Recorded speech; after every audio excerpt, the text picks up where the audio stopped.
Homes going under contract on the Eastern Shore rose 8.3% from 2022. Happy New Year. It's Friday, January 5th, 2024. This is the Maryland Eastern Shore Report. I'm Kimberly Barton, broker-owner of Kinetic Realty, Maryland's indie boutique brokerage. As your local real estate expert, I bring market updates every Friday so you stay in the know. So be sure to subscribe and let me know what you want to know. Inventory is rising. In fact, months of supply is up to 2.57 months, which is 36.7% higher than the same time in 2022. This gives many buyers an opportunity to find a home.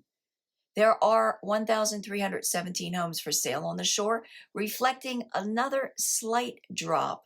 178 properties are coming soon for sale. 135 came to the market since last week, rising from last report. 56 went under contract, 47 moved to pending, 118 sold at 97.2%. List to sold ratio in days before contract holding at 29 days.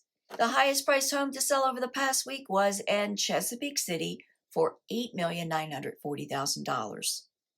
There are 127 rentals available for lease on the shore at $2,200 median per month. And that's a wrap for this week's Maryland Eastern Shore Report for Friday, January 5th, 2024. Thanks so much for tuning in. Enjoy your weekend, stay safe, and I'll see you next week. Take care.